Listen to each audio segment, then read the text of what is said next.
Why are over 1 million people living in camps, cut off from citizenship, safety, and hope? The answer lies in a crisis that has unfolded over decades, rooted in deep-seated discrimination and violence. The Rohingya, a Muslim minority in Myanmar, have faced systematic persecution, forced displacement, and unimaginable hardship. Their story is not just one of numbers, but of real people, families, children, and elders, struggling every day to survive in the face of adversity. The Rohingya crisis is one of the world's most urgent human rights emergencies. It is a humanitarian catastrophe that has drawn the attention of the international community, yet meaningful solutions remain elusive. Aid organizations work tirelessly to provide relief, but the scale of suffering is overwhelming. Every day, new stories emerge of families torn apart, children orphaned, and communities shattered by violence and neglect. Here's what you need to know. Since 2012, Myanmar's military has targeted Rohingya Muslim communities, burning villages, attacking families, and forcing hundreds of thousands to flee. The violence reached a horrific peak in 2017, when a brutal military crackdown sent waves of terrified people across the border into Bangladesh. Entire villages were razed to the ground, and survivors recounted harrowing tales of murder, rape, and torture. The trauma of these events continues to haunt the Rohingya people, many of whom have lost everything they once called home. The government still denies them citizenship, leaving them stateless and powerless. Without legal recognition, the Rohingya are denied basic rights, unable to travel freely, access education, or find lawful work. This statelessness traps them in a cycle of poverty and vulnerability, making it nearly impossible to rebuild their lives or plan for the future. Things have only gotten worse.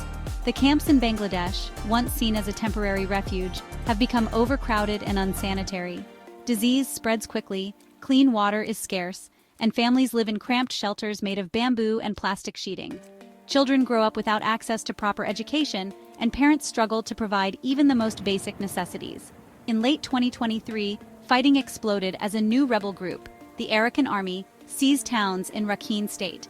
The conflict has added yet another layer of danger and uncertainty for the Rohingya, who are caught in the crossfire between armed groups and the military.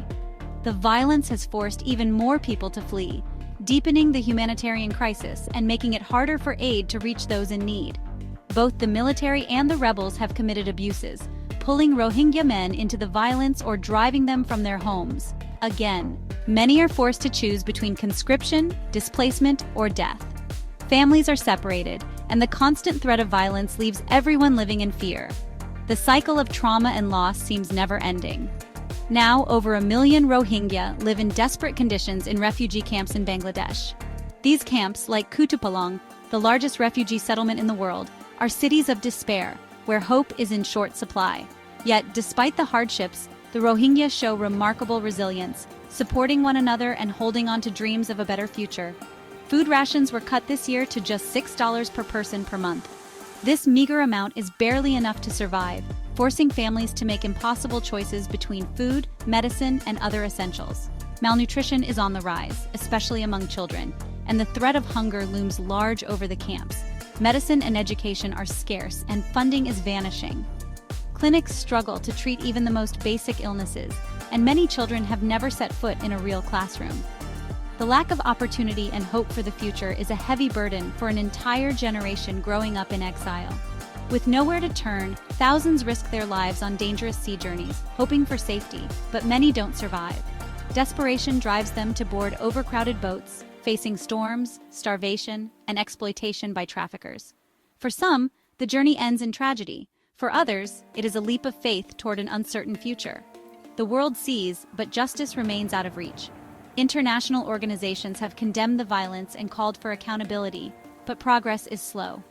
The Rohingya's plight is often overshadowed by other global crises, and promises of justice and safe return remain unfulfilled. The Rohingya deserve dignity, protection, and a future. They are more than victims. They are survivors, dreamers, and members of a vibrant community. Their resilience in the face of adversity is a testament to the human spirit, and their hopes for justice and peace should inspire us all to act. This isn't just a crisis, it's a test of our humanity. How we respond to the suffering of the Rohingya reflects our values as a global community. Will we turn away, or will we stand in solidarity, demanding justice and offering support to those in need? The choice is ours. Will we look away, or will we stand up for justice, compassion, and the right of every person to live in safety and dignity?